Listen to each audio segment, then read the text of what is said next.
You're watching the KOAM Morning News on Fox 14. Right now at 7, the results of Joplin's City Council meeting regarding a controversial rezoning issue. But first, the end of an era for a long-running Labor Day tradition in Pittsburgh. And we've got another warm and breezy day out there for us. Also renewed fire weather concerns. A look at your forecast coming up. The 4 states' most watched news starts now. Well, good morning and welcome to the KOAM Morning News on Fox 14. I'm Samantha Walker. And I'm Chris Warner. It is just after 7 a.m. on this Wednesday, February the 18th. Happy Wednesday to everybody halfway through the week. Getting ready for a cold weekend, so make sure you enjoy the next couple of days. And something that my family has enjoyed, and I know many families have enjoyed, coming to an end, and I'm not just talking about warm temperatures. Yes, it's a festival that takes place every Labor Day weekend in Pittsburgh. It's officially come to an end. KOAM's Nellie Lopez spoke with the president of the Little Balkans Festival Association about the recruitment challenges that led to the decision. After 40 years of celebration, the Little Balkans Festival has made the decision to dissolve its organization. This, however, is not new, as the president of the association has been mentioning stepping down since 2023. I announced that I would eventually step away, and the plan was to finish my involvement with the association at the end of the 40th anniversary, which would have been in fall of 2025. Several members were also ready to step back after the 40th celebration. Unfortunately, there was no success with the recruitment. We had spent several years ahead of that recruiting. The Morning Sun had done newspaper articles. I think every time somebody asked in an interview, in a presentation, we were all kind of putting that timeline out there, at least with my role, because we wanted someone who would have stepped up and could kind of be a shadow to their counterpart so that they learned before they just had to jump in and figure it out.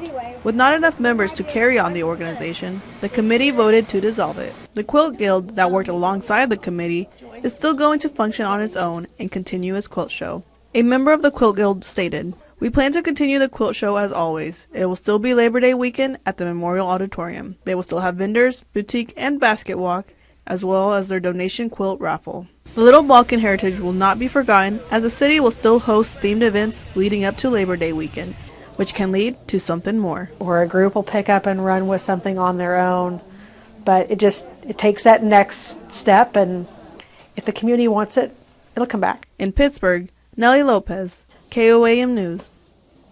Now, the city of Pittsburgh says it will continue to celebrate its Little Balkans heritage by collaborating with event organizers and plans to create Little Balkans themed events leading up to and during Labor Day weekend. It's sad to see it have to come to a close, especially after 40 years, but at the same time, you can't run it if you don't have help, and it makes it a lot more difficult to do that. But it's great to see that maybe the city's going to help keep some of that kind of magic keep alive. something going on out there. So we still have something to look forward to, and we've got some nice warm weather to look forward to for at least the next couple of days. Our temperatures start to take a bit of a dive into the weekend. We're going to start with our live look downtown Pittsburgh. Got a few clouds out there, so we got some partly cloudy skies. We're eventually going to clear out, which we'll discuss in a moment. West Coast camera, 7th and Range Line, another great view of the sunrise and some of those clouds. KDOT camera just south of Pittsburgh. Also looks pretty good. We've got a few cars out there here and there, and you can see some of the clouds there here and there from the MoDOT camera, 20th and Range Line in Joplin. Reminder, we do have the fire weather watches now for Oklahoma and Arkansas. These officially go into effect tomorrow and will run through the majority of the day. However, our friends at the Springfield Weather Office are monitoring the situation. This is kind of their zone right through here for the potential for some red flag warnings as we head into tomorrow, and we're going to talk about all that in detail in a moment. But really, no outdoor burning today or tomorrow, or very likely into Friday, because of the gusty winds and the very dry conditions. We're at 49 in Joplin, 46 in Pittsburgh. We're a little cooler in some spots than where we were yesterday, but not by a lot and not where we should be. Our cooler spots, we got 38 in Neodesha, 40s in Parsons, Chanute, and Yates Center. Head south and east, a little bit milder, not by much, but a little bit. Cassville, though, the warm spot at 54 degrees right now. On to the future track. Again, partly cloudy skies to get our day underway, and we'll begin to clear into the afternoon and evening hours. And again, breezy today. Just our winds today won't be as strong as what they were yesterday, and they won't be as strong as what they'll be tomorrow, but still, that is enough to help spread fires. So absolutely, again, no outdoor burning. Southwest winds gusting to 20. Mid-50s by 9. We're looking at the mid-60s by noon, upper 60s and low 70s for our highs today. Another warm day tomorrow. That cold air starts to set in tomorrow night. We'll talk about that and the potential for some light wintry precipitation this weekend here in just a few more minutes. Samantha? Chris, thanks. After nearly 3.5 hours of testimony, largely in opposition, the Joplin City Council voted yesterday to rezone and annex the controversial Wildwood Ranch property into the city. The decision advances a much disputed 540-acre development despite months of community resistance. The Joplin City Council voted 6-3 in favor of annexing the land at the intersection of Central City Road and West 20th Street, and 7-2 in favor of rezoning it from residential to heavy industrial. Last night's meeting was moved to Missouri Southern's Corley Auditorium to make room for a bigger audience. The council's decision came after many residents expressed environmental and economic concerns about the potential for a data center on the land. I definitely think that this is bringing a lot of more division into our community, and I think that it's just not going to be very good for the environment, and I think that we need to be focusing on schools right now. I think that we need to be focusing on small businesses and just other things of that nature. The meeting got heated at several points, and some members of the public were escorted out. Wildwood Ranch reached an agreement with the city back in 2009 to have the land annexed into the city by 2029. In Oklahoma, fast-moving wildfires force evacuations across the Oklahoma Panhandle. In Woodward, authorities evacuated areas southwest of the city center, including the local high school. Emergency officials opened a number of shelters for displaced residents. Fires also struck closer to the four states yesterday as crews in Newton County respond to a structure fire. The call came in around 11:30. Multiple area crews responded to the 2-alarm fire on Eland Road, where crews saw high winds made their efforts a challenge. They managed to contain and control the fire in about 20 minutes. No one was home at the time. The crews say they did rescue a dog. One fire that initially started in northwest Oklahoma quickly spread into Clark County, Kansas, forcing evacuations in Englewood and later in Ashland and Herndon, Kansas.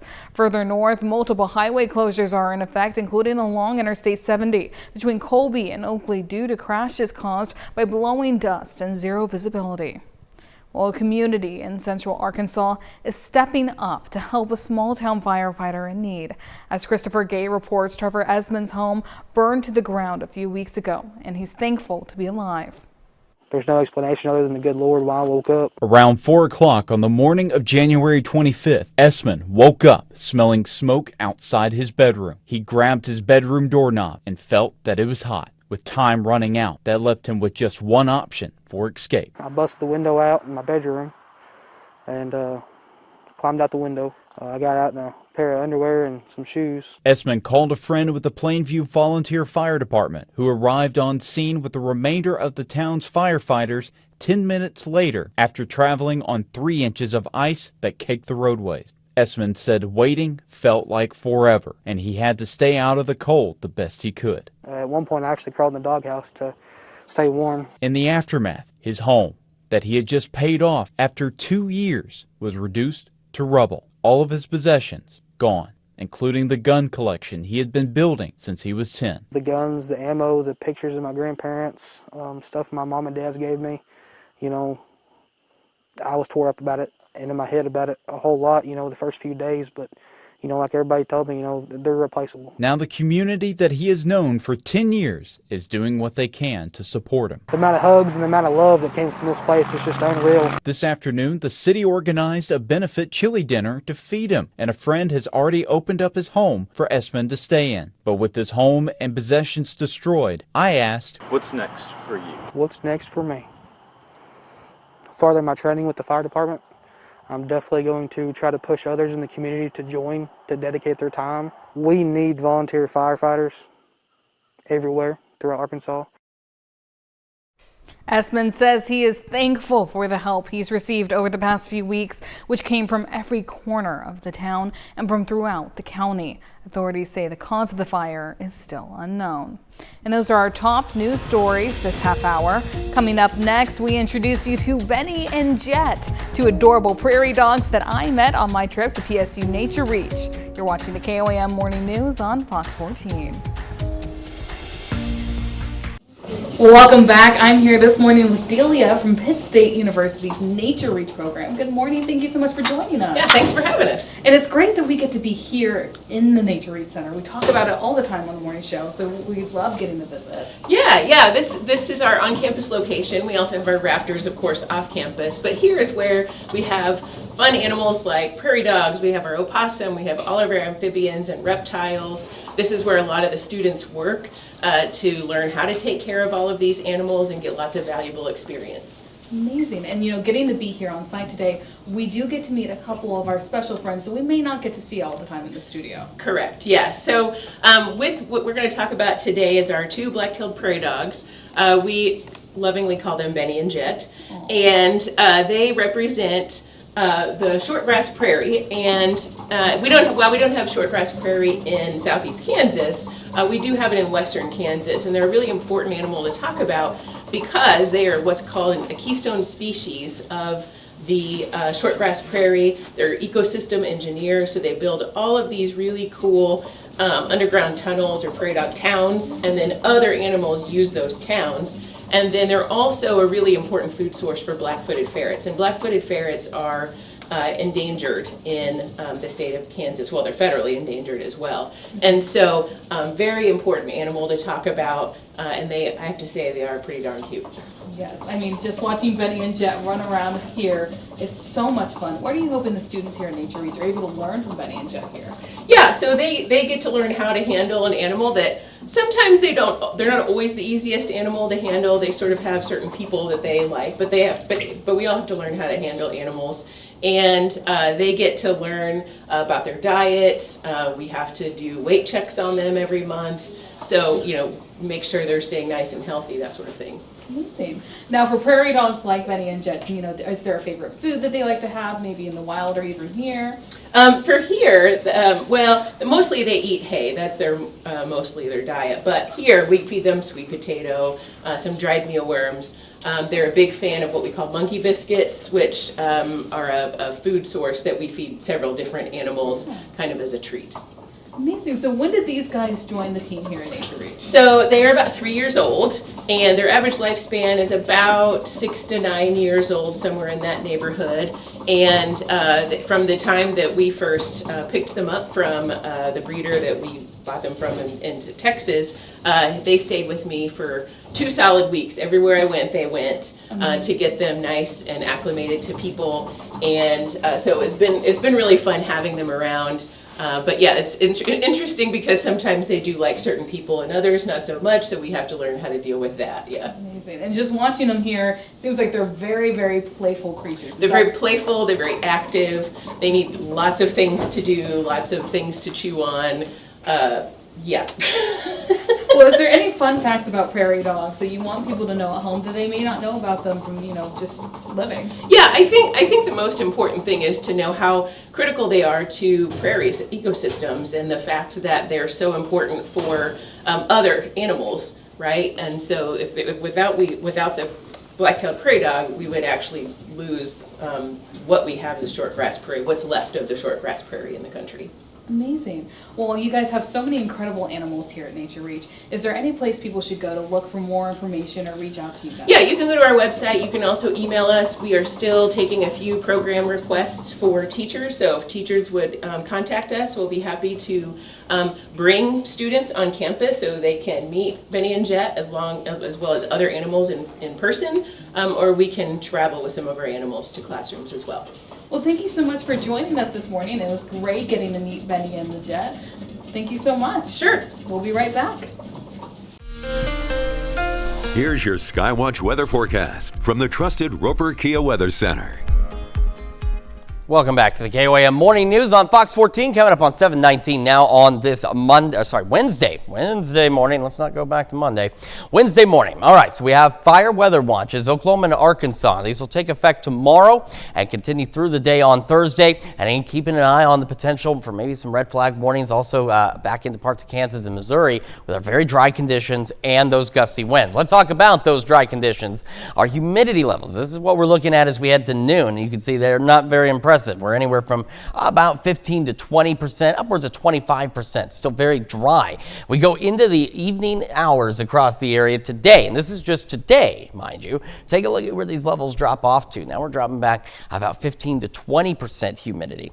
We go into Thursday. It's not really going to be any better. We may start with slightly higher numbers, especially out west. You can see Eureka, Howard, we're looking at 40 to 50% relative humidity. But again, the issue is it is very dry, and it will continue to remain very dry as we head through tomorrow afternoon. You factor that with the gusty winds, and that's where we get these fire concerns. So as I mentioned earlier this morning, I saw some video of the fire situations that they have out in Oklahoma and into Kansas. A very serious situation out there for some of them. And one of the news anchors at a TV station in Wichita had some cell phone video of what looked like heavy snow.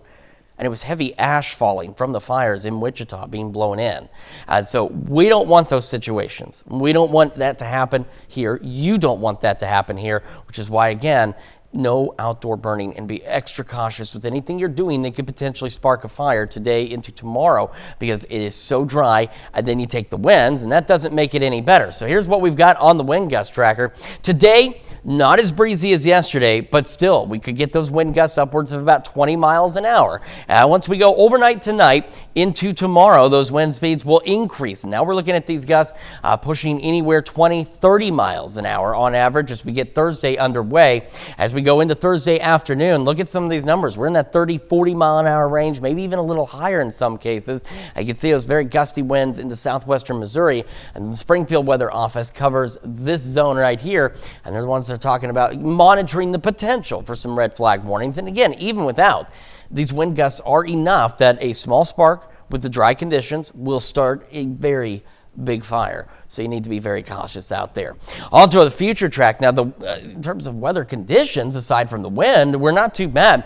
We'll have skies clearing as we head through the afternoon and into the evening today. Of course, it'll be breezy, winds increasing overnight tonight.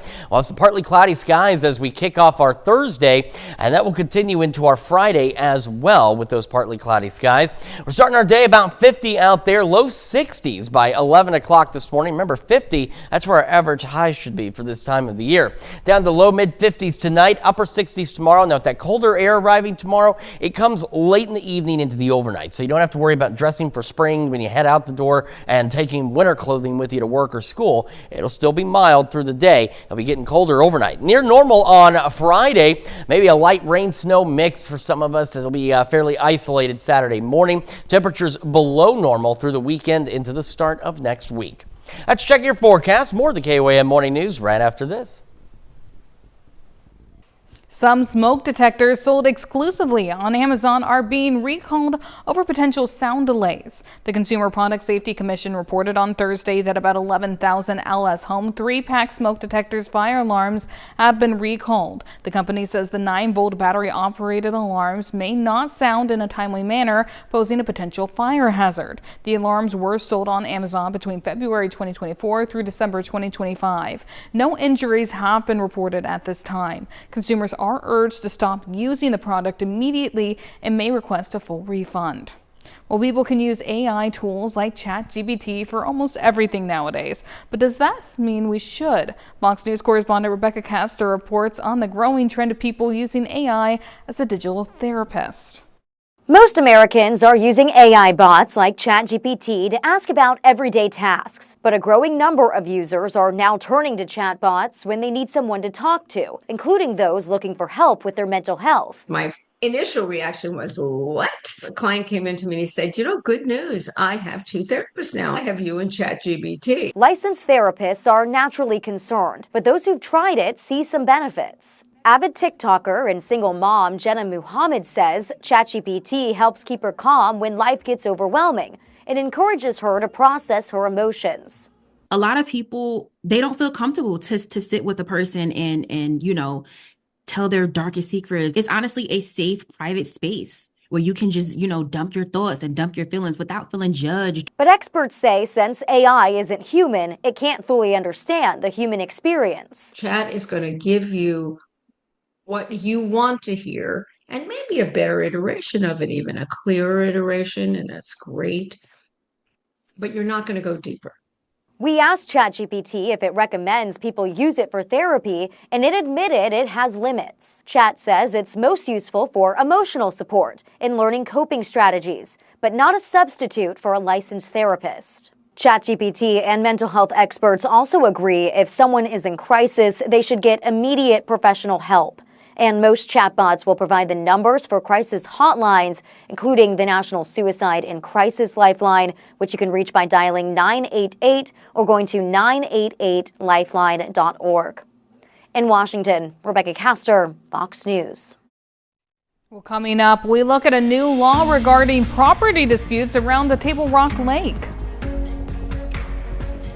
The 4 states' most watched news starts now.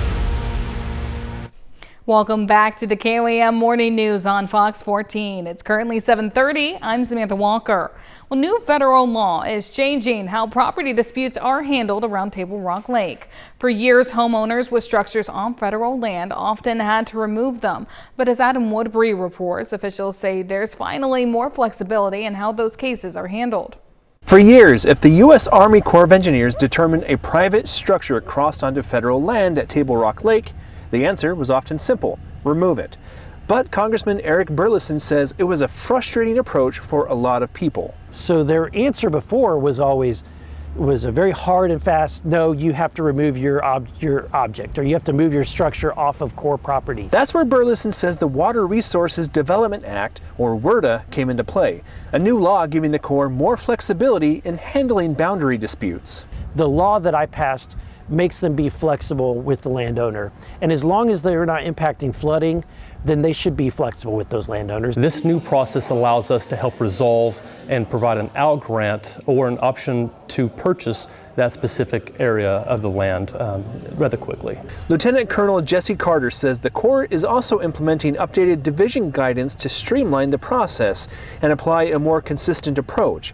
To help landowners navigate the changes, the Little Rock District is hosting 3 drop-in workshops this week. The purpose of the meetings is to allow the landowners around the lake to come forth and ask the subject matter expertise these hard questions, allow them to work through the issues. I spoke to some homeowners along Table Rock Lake who say they welcome the changes. That's great. I would love it to be a more personal type instead of cut and dry. In Christine Taylor's case, when she moved into her house 8 years ago, they replaced a set of stairs on the back of their property, and part of those steps crosses over the easement. I mean, it's just little things that make our life easier because it is such a small area, you know, to work with. The Corps has meetings scheduled this week to explain the changes. They also say you can submit information online. Now here's Chris with a quick look at your forecast. And again, we do have another warm and breezy day for us. Quick look downtown Pittsburgh. We got some clouds out there. We're going to have partly cloudy skies through the morning, which you can also see from the Westco cameras. 7th and range line in Joplin. Heading over to the KDOT cameras. 69, 400 looking north. Sunshine looks good. And our final stop, MoDOT camera 20th and range line in Joplin. A few clouds here and there. Not a bad start to the day. We have fire weather watches, though, for Oklahoma and Arkansas. These will go into effect tomorrow and run through the majority of the day. So that's why, again, no outdoor burning today or tomorrow with gusty winds and very dry conditions. We're at 49 in Joplin right now, 43 in Pittsburgh. Off to the west, we are a little bit cooler. You can see Yates Center is the cold spot at 38. We've got some 39s in Neodesha, Chanute, and Iola. Yeah, a little further south and east gets a little warmer. Starting to see some low 50s and upper 40s. Our warm spot, Cassville, sitting at 54. As I said, partly cloudy skies through the morning. Skies will begin to clear brighter as we head into the afternoon hours. We'll have clear skies out there, and it will still be breezy. Like I said, the winds today aren't as strong as yesterday, but still enough that they could pose a serious problem for any potential outdoor fires. So that's why, again, no burning. Be cautious if you're doing anything with anything flammable. All right, mid-50s by 9 o'clock this morning, mid-60s rather by noon, upper 60s, low 70s for our highs today. Southwest winds gusting to 20. Winds ramp up tonight into tomorrow, increasing that fire risk. Temperatures drop tomorrow night into the weekend. We'll break it all down for you in just a few more minutes. Samantha? Thanks, Chris. The U.S. Postal Service wants to relocate the Lamar Post Office due to space issues at the current building on West 11th Street. Postal officials are considering 3 options: moving retail services to a new location, relocating carriers to a larger facility, or building an entirely new post office within 3 miles of the current site. Retail services will continue at the current location until a new facility is ready. Residents have 30 days to submit comments on the proposal. Monday night, the Carthage School Board heard a proposal for changes to Pleasant Valley Elementary. Superintendent Luke Boyer says the district needs to expand its Beacon Autism Center, which currently has a waiting list, and that Pleasant Valley is the only campus that could support that growth. If changes move forward, Pleasant Valley's attendance zone would likely be absorbed into Steadley Elementary zone. No final action was taken last night. That's a look at our top news stories coming up this half hour on the KOAM Morning News. Everybody was kung fu fighting, especially those bots who were fast as lightning. In Consumer Watch, tax expert shares some tips to avoid becoming a victim for scammers this tax season. The Better Business Bureau says these thieves might try to give people false information like a fake name or badge number when calling, or use a serious robocall recording to intimidate you. They also say they could reach out via emails using the IRS logos and colors to appear legitimate, but officials say it's important to pay attention to the language they use, as scammers many times will push you into actions before allowing any room for fully understanding the information or question it.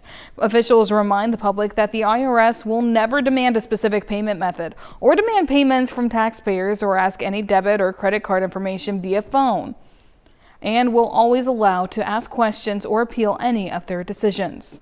The Trump organization makes moves to trademark using the president's name on airports. The Trump family company filed the trademarks on Saturday for the use of 3 names: President Donald J. Trump International Airport, Donald J. Trump International Airport, and DJT.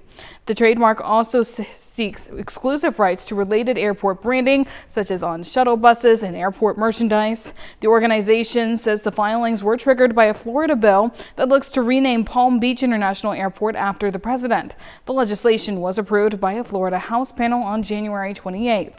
The company clarified the president is not seeking profit from use of the trademark at PBI, and that the filings are intended to protect against, quote, bad actors from infringing on the trademark. It is unclear if the company will charge royalties for use of the trademark at future airports. Well, Meta CEO Mark Zuckerberg will be facing tough questions today as he's scheduled to testify in a landmark social media addiction trial. Fox News business correspondent Kelly Sabiri is outside the courthouse with a preview of his testimony. Meta CEO Mark Zuckerberg will be here Wednesday at the Los Angeles Superior Court, where his testimony will be the centerpiece of a lawsuit alleging that his platforms on Meta prioritized profit over the safety of minors. The lawsuit is being brought by plaintiff KGM, a now 20-year-old named Kaylee who says Meta's Instagram and Google's YouTube knowingly designed addictive features like autoplay and infinite scroll that harmed her mental health. This will also be the first time Zuckerberg has publicly come into contact with parents who blame social media for their children's deaths. His Senate Judiciary Committee appearance in January 2024 was interrupted by protesters. Zuckerberg stood up mid-hearing, turned around, and apologized directly to the parents. No one should have to go through the things that your families have suffered. Fox Business asked the plaintiff's lead attorney if that apology will be used in his questioning. That is going to be an interesting thing to see if I'm allowed to do. The other side is very careful about wanting to limit what I can do from his congressional testimony, but that he apologized may very well be acceptable. The lawsuit is first of its kind because it makes claims based on the platform's design and function, not their content. Content is protected by Section 230, a clause in the 1996 Communications Decency Act that shields companies from being sued for what users post on their platform. Zuckerberg's testimony needs to be contained to one day, so if neither side gets what they want from him Wednesday, well, they'll just be out of time. In Los Angeles, Kelly-Saberi, Fox Business. The parent companies of Snapchat and TikTok settled before the trial began. Now YouTube and Instagram will have separate verdicts. Those are our top consumer stories. Let's take a look at the market prices before the opening bell. Here's your Skywatch weather forecast from the trusted Roper Kia Weather Center. Welcome back to the KOAM Morning News, 7:43 on this Thursday morning. We are again starting with our fire weather alerts, which at this time we have fire weather watches for Oklahoma and Arkansas. They'll go into effect tomorrow and run through most of the day on Thursday, but we could see an expansion of these or the inclusion of red flag warnings as we head into tomorrow because of very dry conditions and very gusty winds. I was very breezy yesterday. We will be breezy today. Winds just not as strong as yesterday, and they're going to increase again tonight into tomorrow. So let's talk about the dry weather we've got. This is humidity values expected around noon today. Not very good. We're in that, let's say, 20-25% range for most of us, and they will not get any better the later we go into the day. In fact, we're now getting to like a 15 to 20% range on those relative humidities, and as we go into Thursday, much of the same. Out west, Eureka, Howard, closer to 50% humidity levels, but still not very good. And the further east you are, that was the wrong button, but that's okay. It's still dry. And as we go later into the day on Thursday, which this thing's going to catch back up for us, we're going to see those humidity levels drop again. We're back into that 15-20% range, maybe even lower in some cases on Thursday into the afternoon hours. So today, winds gusting upwards of about 20 miles an hour here and there. Still enough, though. You've got to be extra cautious. No outdoor burning because that can still spread these fires. But as we go into our Thursday, these winds will begin to ramp up. And it really starts late tonight into tomorrow. And we're starting to get in that zone of we've got 20, 25, 30 mile an hour wind gusts. And we could even see some peak 40, potentially isolated gusts up to 45. By Thursday, by noon, you can see where some of these stronger gusts are across southwestern Missouri. But again, even into Kansas, those 21 mile an hour wind gusts in Yates Center, it's still enough to pose problems. And it will remain breezy through the majority of our Thursday into even Thursday night as that system passes by, brings us that colder air. As it gets further away, the winds will begin to ease up for us as we head into Friday, but today, tonight, and tomorrow night, really, not good news on the wind front in terms of the potential for fire danger. On to the future track. Again, we've got partly cloudy skies to start. They'll begin clearing as we head through the afternoon. A few clouds here and there otherwise, then we'll start going partly cloudy again by early Thursday, and that trend will continue through the day on Thursday, as well as those gusty winds. We're going to be starting the day right where our average high should be, about 50. We'll be in the low 60s by 11 o'clock this morning. Into the afternoon, upper 60s and low 70s. Skies clearing, and those southwest winds at about 5 to 10 miles an hour. Clear skies through the evening, back in the low to mid 50s. South winds again pick up, start gusting upwards of 25. Tomorrow, that 30, 40 mile an hour range, not out of the question. When we go upper 60s, then that cold air arrives. Now, like I said earlier, the good news is this isn't something coming midday. So if you dress for the upper 60s tomorrow, you'll be fine. You don't need to pack spring clothes in the morning and bring winter clothes to work for the afternoon. It's going to stay mild through the day. Cold air arrives overnight. We're near average on Friday. Again, a light wintry mix, at least isolated chances on Saturday. Temperatures dropping below normal through the weekend with another warm up next week. Let's check your forecast. We've got more of the KOAM Morning News up next. An injured seabird apparently seeks emergency medical care at a German hospital. The shiny dark feather cormorant was seen pecking at the door of an emergency room in the northern city of Bremen Sunday. The bird had a triple fishing hook stuck in its beak. Medical staff and fire crews helped remove the hook and treated the wound. If untreated, it could lead to infections, pain, and even starvation since cormorants use their long hooked bills and thin necks for deep diving hunting abilities. The head of the ER said it was a likely coincidence the ailing bird showed up outside the hospital. The bird was later released back into nature. It could be coincidence, or it could be like the raccoons where things, getting domesticated. Birds are figuring things out too. Look, he sees people going hurt. He sees them leave feeling better. Yeah, and speaking of birds, some wild turkeys caught on camera hilariously terrorizing a UPS driver trying to make some deliveries in Connecticut. Now, the driver was seen running from door to door to dodge the birds and forming plans to avoid them while in his truck. We're filming the poor guy. We're not going to help him. We're not going to chase the turkeys off. We're just going to watch. Y'all better back up, he yelled at him while taking cover in his UPS truck at one point during that video. He also stressed that he was 40 years old and, quote, can't deal with this before making another run for it. Same.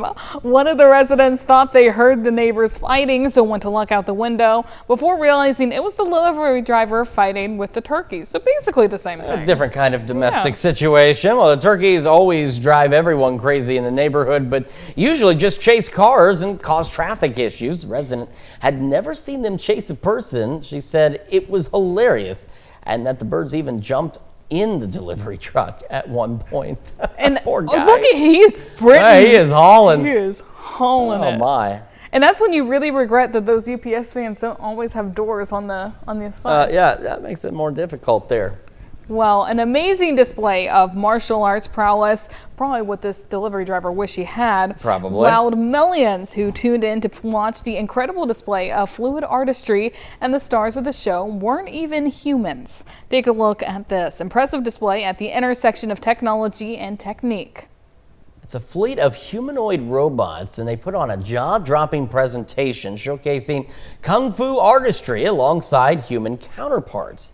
Now, CCTV reports the stage segment was part of the annual Spring Festival Gala known as Chunwan to millions of viewers in mainland China.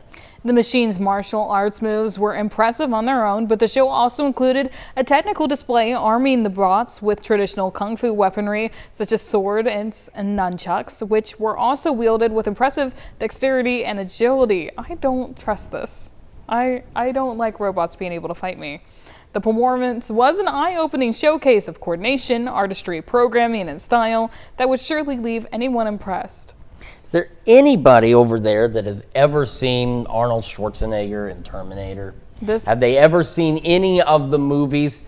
Because it's one thing, okay, we're teaching them they can kung fu fight. Then they armed them. They armed them. Look at the last one. With swords. This is horrible. With swords. This is so dangerous, I feel like. I don't trust my ability to fight a turkey, let alone fight a robot. It's got better moves than I've got, and now we're arming them. We are setting the stage for the Terminator movies. As the kids would say, we're cooked. Yeah, they would certainly say that. Well, speaking of cooking up some bizarre tech here, there's something strange in the air over at the University of Maryland where researchers say they've created smart underwear. That is designed to measure human flatulence. Why? Because why? We have robots that can use swords, so why not? It's science, people, according to a press release. The garment, which was the subject of a 2025 study, features a snap-in device that tracks intestinal productivity around the clock. That's the new way I'm going to have to describe it. Excuse me. I've got to go get productive. Well, it's an effort to gain a better understanding of where most people fall on the productivity scale, represented in the video by a cheeky diagram. Say what they did. All kidding aside, the university says the smart undies are like a glucose monitor, but for intestinal gas, and says it could open the door to measuring gut microbiome metabolism if they can find some volunteers to try it on, and more importantly, try it out. I mean, you don't have to really put effort into trying that one out. Yeah, no, that's a good one. I'm sorry, guys. I'll be back. I have to go be productive. that's the thing you tell your bosses now. I've got to be productive for the next few minutes. Hopefully you can do that, though, after we come back and you're able to give us a last look at Yeah, we'll have a final check of that forecast. Talk about the colder air on the way right after this. This is your Wake Up recap for February 18th, your top stories to start your day. After nearly 3.5 hours of testimony, largely in opposition, the Joplin City Council voted yesterday to rezone and annex the controversial Wildwood Ranch property into the city. The decision advances a much disputed 540-acre development despite months of community resistance. The Joplin City Council voted 6-3 in favor of annexing the land at the intersection of Central City Road and West 20th Street, and 7-2 in favor of rezoning it from residential to heavy industrial. Last night's meeting was moved to Missouri Southern's Corley Auditorium to make room for a bigger audience. The council's decision came after many residents expressed environmental and economic concerns about the potential for a data center on the land. That's a check of today's Wake Up Recap. And again, a warm and breezy day for us out there. No outdoor burning, simply because of how dry it's going to be. We're into the upper 60s, low 70s, those southwest winds gusting to 20.